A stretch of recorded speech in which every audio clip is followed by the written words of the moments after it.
On the coldest night of the year, a grieving veteran followed his loyal dog into the mountains and found a tent buried in the snow, gear untouched, people gone. But what his dog sensed beneath the ice wasn't an accident. It was a hidden secret that would change his life forever. Before we begin, please take a moment to subscribe to my channel and let me know where you're watching from in the comments below. Your support truly means the world to us. A storm clawed across the Silver Ridge Mountains, cloaking the trees in white and howling through the timber like a wounded animal too proud to die. Ethan Ward sat on the edge of his wooden cot inside a one-room cabin, listening to the wind batter the shutters like it had a personal grudge. He hadn't lit the fire in hours. Cold was a familiar ache now, a numbness he welcomed more than warmth. At 44, Ethan bore the rigid frame of a former Marine, tall and sharp-jawed, with sun-darkened skin and lines carved deep around the eyes that used to be fierce, now dulled by grief. His brown hair, once clipped military short, had grown into a slightly messy sweep, streaked with gray at the temples. A beard had crept onto his face over the last year, not from style, but neglect. After the accident, after the funeral, after the friends stopped calling, he came to this cabin like a man stepping into exile. No cell service, no roads after November, just him and the dog. And sometimes that still felt like too many. Atlas stirred by the fireplace. The German Shepherd was 4 years old, large and lean, with striking black and white fur and alert amber eyes that always seemed to know more than he let on. He wasn't just a dog, he was the last living witness to Ethan's old life, present at the laughter-filled backyard barbecues, curled at the feet of Ethan's daughter while she read books aloud. Atlas had seen the before, and now, like Ethan, he endured the after.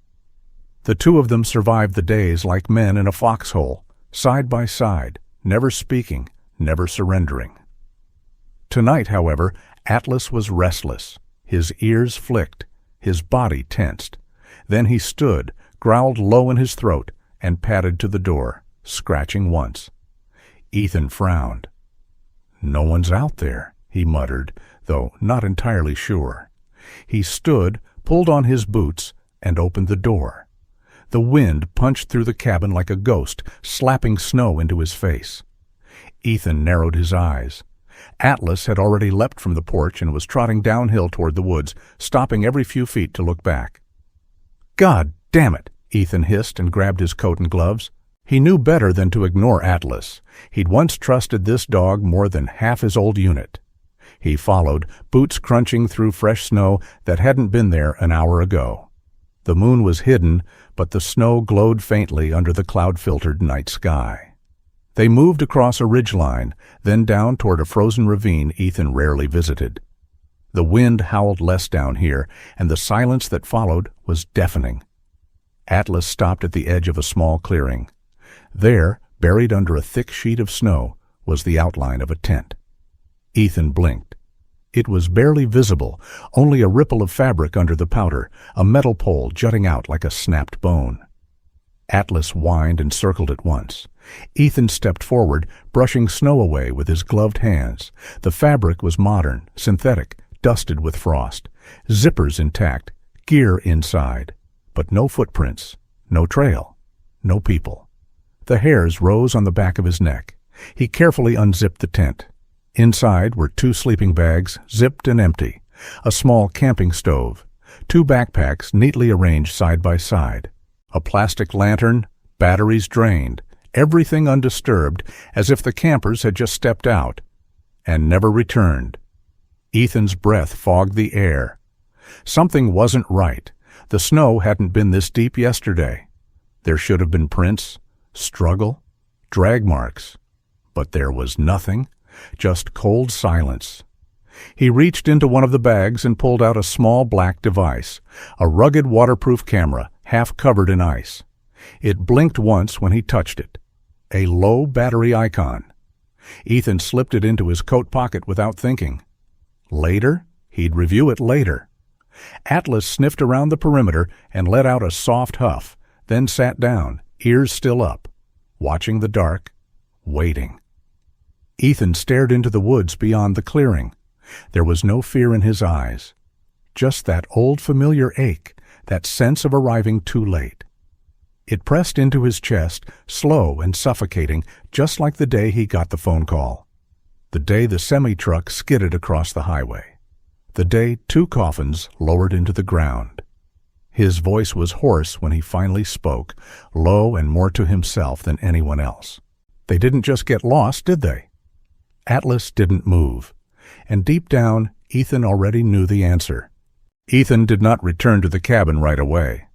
He stood beside the half-buried tent for several minutes, the wind dragging thin veils of snow across the clearing, as if the mountain itself were trying to erase what he had just found.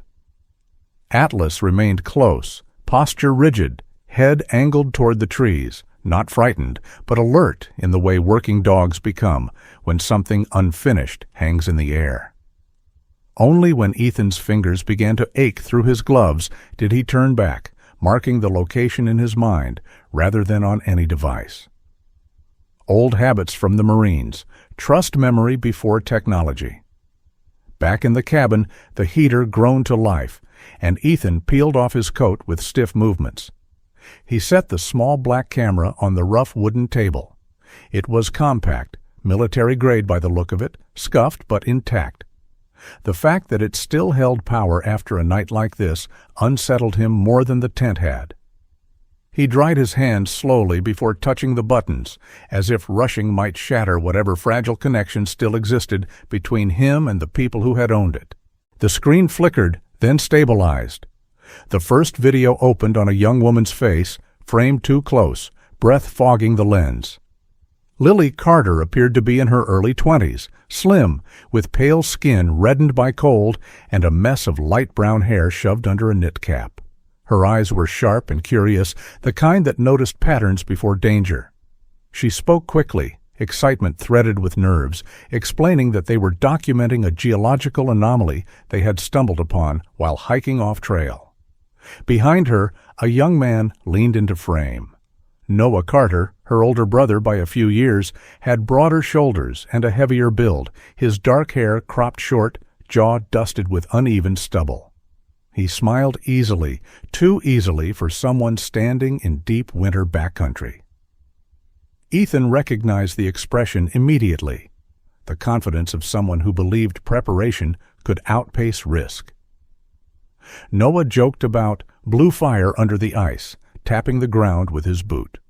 The camera shook slightly as Lily scolded him to stop. Ethan leaned closer, elbows on the table, his reflection faint in the cracked screen. The next clips shifted in tone. Daylight dimmed. The wind grew louder in the recordings. The siblings filmed the ground itself. The camera pressed low to the snow. Beneath the surface, a faint blue glow pulsed irregularly, not bright enough to illuminate, but unmistakably present. Noah whispered something about warmth, disbelief creeping into his voice. Lily counted seconds between vibrations, her voice steady but tight, like someone holding a door shut with their shoulder. Ethan felt a familiar tightening in his chest. The rhythm of the pulses was wrong, too consistent to be ice settling, too alive to ignore. The final video began in darkness. The lens caught frantic movement, the interior of the tent shaking violently. Lily's breathing was sharp and uneven now. Noah's voice cracked as he shouted over the wind, warning her to grab the packs. The camera swung toward the tent wall, and for a brief moment, the blue light flared brighter beneath the floor, casting warped shadows that seemed to move independently of the fabric. Then the image lurched. Snow poured in. The sound cut abruptly, as if swallowed rather than ended. The screen went black. Ethan sat back, the chair creaking under his weight. He did not replay the footage. He didn't need to. In Lily's wide, searching eyes, he had seen his wife's careful attention to detail. In Noah's forced humor, he recognized himself before the accident, confident, certain he could handle whatever came next. His jaw tightened. This wasn't recklessness. It wasn't a simple mistake. Something had driven them out of that tent in seconds, something they hadn't understood until it was already beneath them. Atlas padded over and rested his head against Ethan's knee, a silent anchor. Ethan placed a hand on the dog's neck, fingers sinking into the thick fur. "They didn't run," he said quietly, more statement than question. Atlas didn't move. Outside, the wind howled again, stronger now. Ethan powered down the camera and slid it into his jacket pocket. He already knew what he was going to do next. Whatever was under the snow near that tent wasn't finished, and neither was he. The cold returned with sharpened teeth the next morning, but Ethan was already moving before the first fingers of pale light touched the windows. He packed deliberately, filling his rucksack with flares, rope, gloves, a thermos, and an old handheld GPS that had outlasted more advanced tools. Atlas paced beside him, tail low but eyes sharp, sensing the shift. They had crossed a line the night before, not just physically, but within Ethan's fractured resolve. He wasn't just surviving now. He was searching. The trail back to the clearing had nearly vanished under new snow. The storm had swallowed their prints, reshaped the terrain. Ethan scanned the horizon, then crouched beside Atlas and whispered, "Find it." The dog dropped his nose and began to weave, body taut, tail flicking. 10 minutes later, he halted near a dip in the terrain. The snow had collapsed slightly, not a hole, but a sag, subtle and unnatural. As Ethan stepped closer, his boots sank an inch deeper than expected, and he felt it. A faint vibration, a slow, low pulse, not from the wind or shifting ice, but from somewhere beneath. He knelt and brushed snow aside.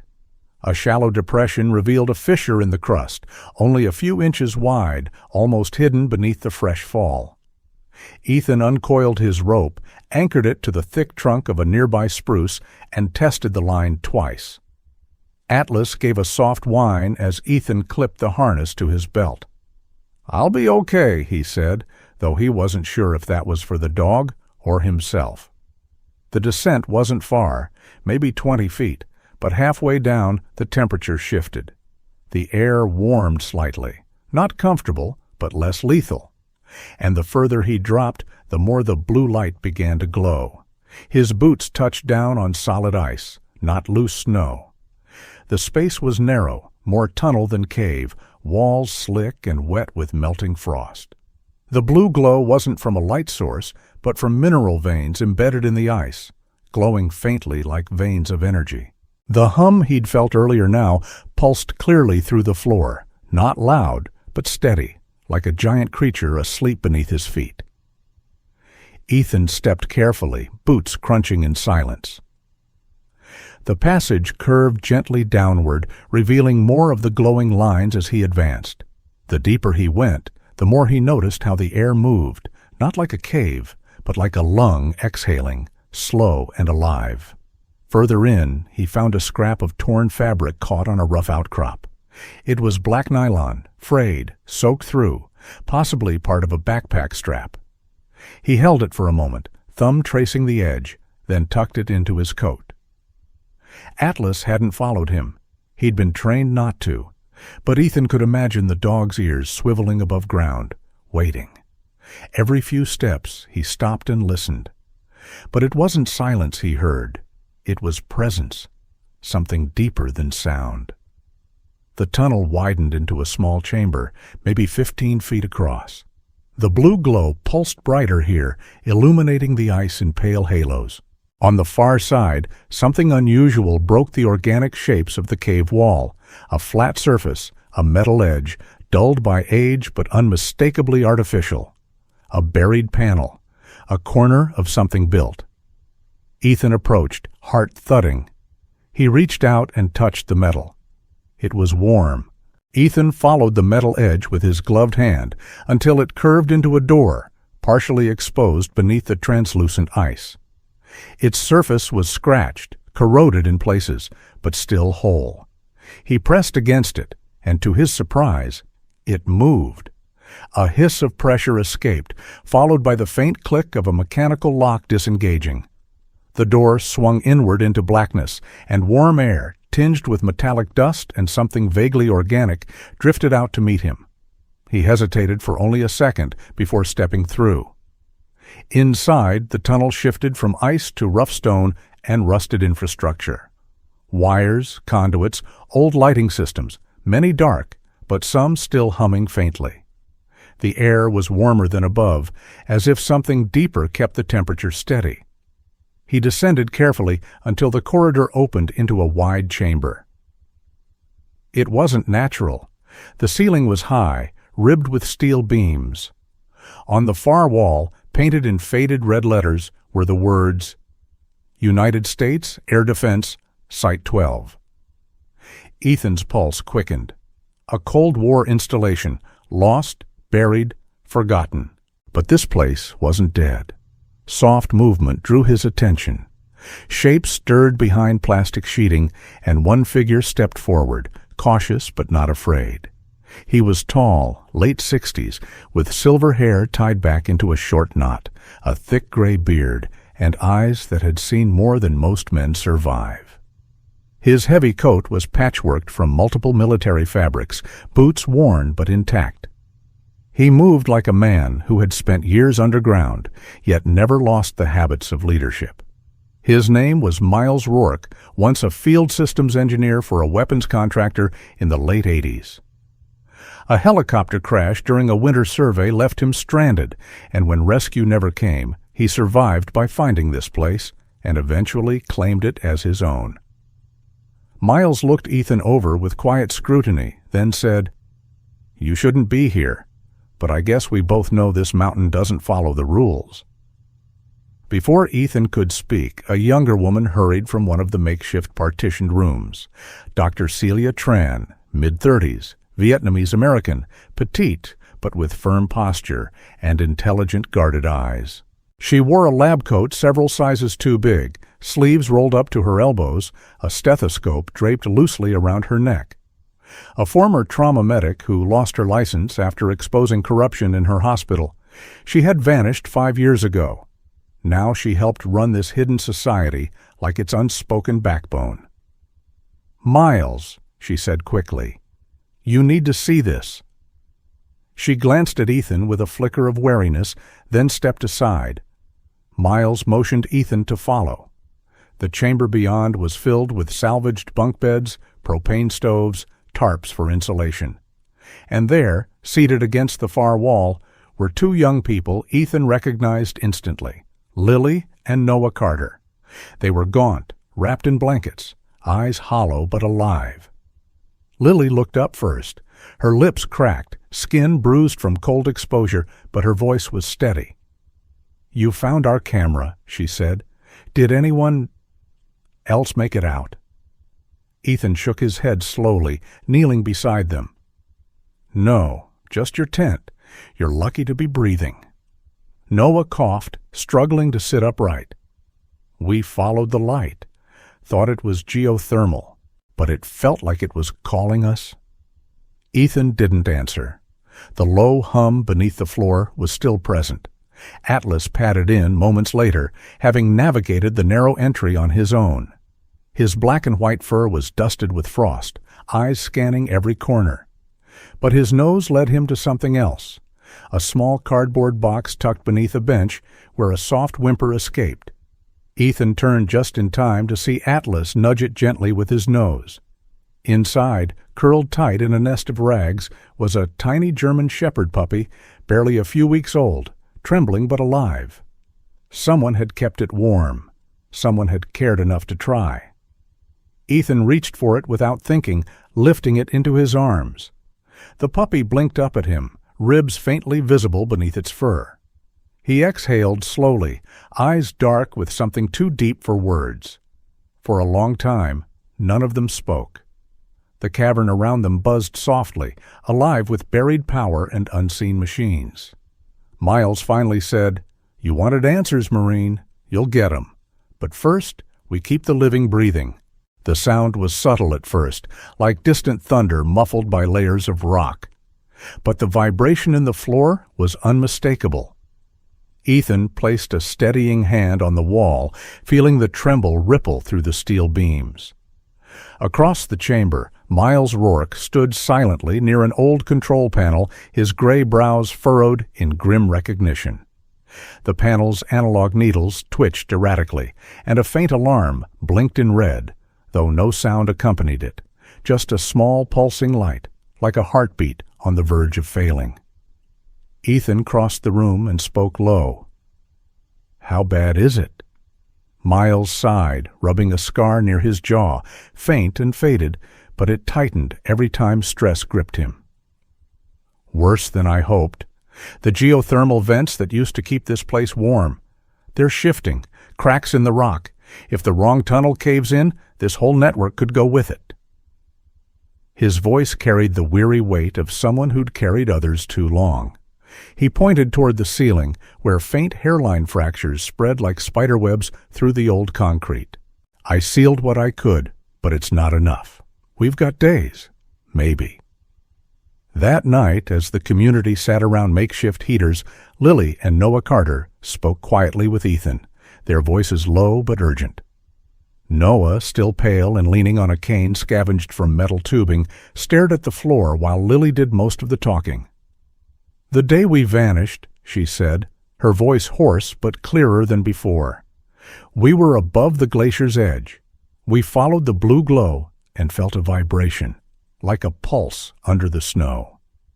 Then everything cracked. The ice gave out beneath us. We didn't fall far, but we couldn't climb back. The light led us deeper, and then—" her eyes flicked toward the corridor beyond. "We found them." Ethan listened closely, but it wasn't just their words that haunted him. It was the look in their eyes, haunted, raw, familiar. He had seen that same expression in the mirror months after the crash that took his wife and daughter.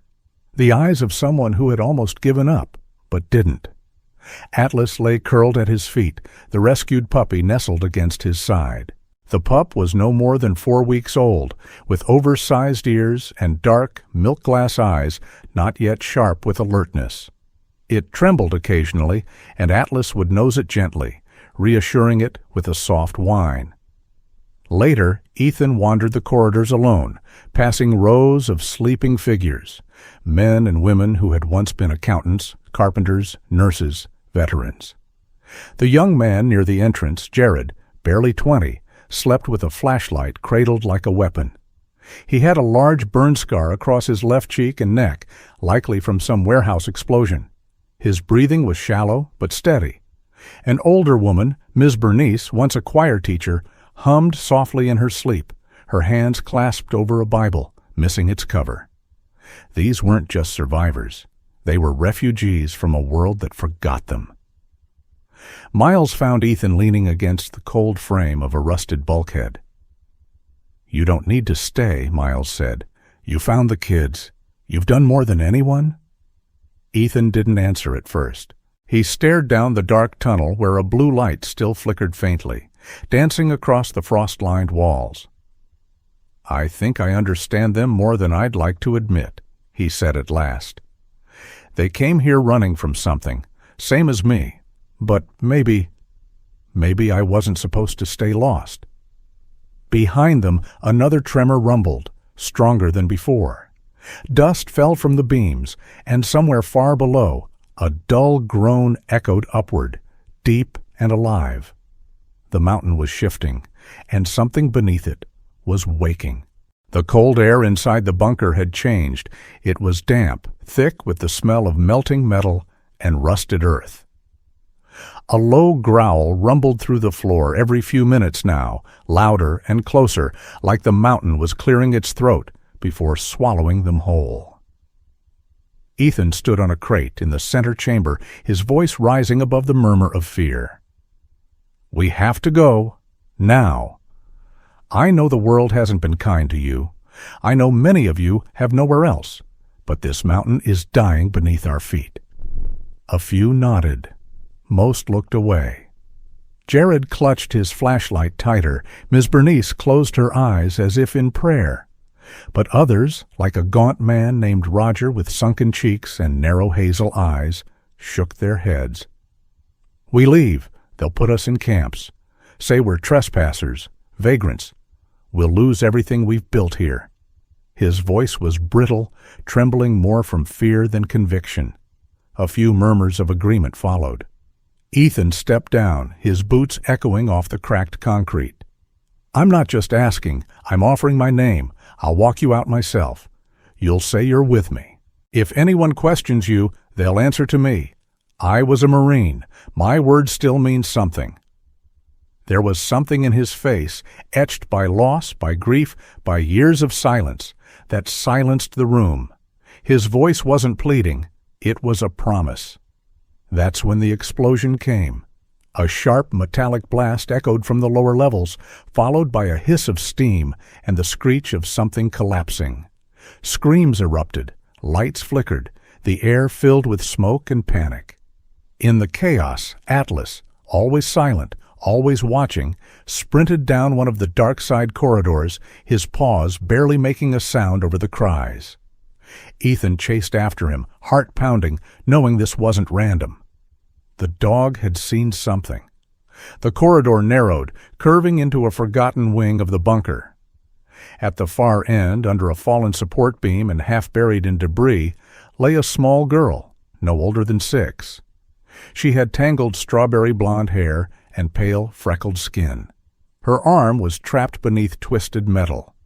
Tears streaked her soot-stained cheeks, but she didn't scream, just whimpered, quietly, her breath shallow. Ethan froze. The image pierced him. For a heartbeat, it wasn't this girl he saw. It was his daughter, Ava. Same wide gray eyes, same helpless stillness. He dropped to his knees, hands trembling, and began pulling at the beam. Atlas pressed his body against the child, keeping her warm, his tail unmoving. "You're gonna be okay," Ethan whispered, though it wasn't clear who he was talking to. Minutes later, with help from Miles and Jared, they lifted the debris and carried the girl, Lucy, back to the main chamber. The mountain groaned again. Miles shouted, "The main exit's blocked, but there's an emergency shaft under the ice shelf." Together, they ran. Ethan led the way, the puppy cradled in Ms. Bernice's coat, Lucy in Noah's arms. They reached the frozen wall, slick and towering. With trembling hands, they struck at it with tools, pipes, bare fists. The ice cracked, then gave way. One by one, they emerged into blinding white light. Snow, sky, trees, life. Behind them, the mountain roared, and the bunker that had sheltered ghosts for decades collapsed into itself. But not before every soul inside had made it out. The sun rose clear over Silver Ridge, casting golden streaks across the frost-glazed rooftops and the quiet pines. Emergency vehicles had long since disappeared, replaced by town vans and blankets passed hand to hand. The survivors from the collapsed bunker sat along the town hall steps, wrapped in borrowed coats and scarves, some blinking at the sky like they hadn't seen it in years. For many of them, that was true. Ethan stood beside Sheriff Tom Halley, a heavy-set man in his early 60s with a square jaw, a faded star pinned to his parka, and a voice like crushed gravel. Halley had served in Vietnam, and though time had weathered him, his stare remained sharp. He listened as Ethan gave his report, Lily and Noah chiming in to confirm every word. The sheriff's expression didn't change, but at the end he gave a single nod and grunted. "Not fugitives. Survivors. Let's get them help." Inside the hall, representatives from the county health department had begun processing names. One of them, Sarah Kinley, was a tall woman in her late 40s, with cinnamon brown hair pulled into a messy bun and sun-kissed skin creased gently at the corners of her gray eyes. She moved with purpose, her voice calm and precise. A former ER nurse turned outreach coordinator, Sarah had seen people at their worst and never once flinched. She knelt beside Lucy, now wrapped in a proper blanket, and smiled softly. "We'll find you a place, somewhere warm." Near the outskirts of the commotion, Miles Rourke sat on a bench, arms folded, gaze distant. His once proud gray coat was stained with dust and soot. When Ethan approached, Miles stood. The lines on his face were deeper today, carved not just by age, but by the weight of guilt. "I knew it was failing," he said quietly. "I patched what I could, but I didn't want to see how bad it got." Ethan's reply was quiet but firm. "You gave them a place when no one else would. You kept them alive. Now let me help with the next part." That afternoon, back at the edge of the woods, Ethan sat on his cabin's porch. The snow had begun to melt, revealing damp patches of earth and the faint green of moss. Atlas lay beside him, tail curled neatly, his amber eyes watching the horizon. Curled in Ethan's lap beneath a threadbare flannel blanket was the rescued pup. Tiny, black and white, with one floppy ear and a persistent sneeze. Ethan had named him Echo because he had come from deep below and carried a part of that silence with him. The wind picked up, brisk and biting, but Ethan didn't move. His fingers rested on the pup's back, rising and falling with each breath. There was still pain in his chest, ghosts of Ava's laughter, the cold echo of his wife's absence. But for the first time, it didn't hollow him out. The silence was no longer empty. Atlas nudged his hand, and Ethan chuckled under his breath. "You knew, didn't you? You always do." Evening fell gently on Silver Ridge. Lights flickered on in the windows below. From his porch, Ethan watched the sky shift from gold to blue to purple, and for the first time in years, the world didn't feel so far away. He wasn't walking alone anymore. Sometimes, when we're buried deepest in sorrow, God opens a hidden path back to light, through a child, a loyal dog, or a stranger's kindness. If this story touched you, share it with someone who needs hope. Leave a comment, subscribe, and may the Lord bless all who walk with silent pain. Miracles come when hearts are open.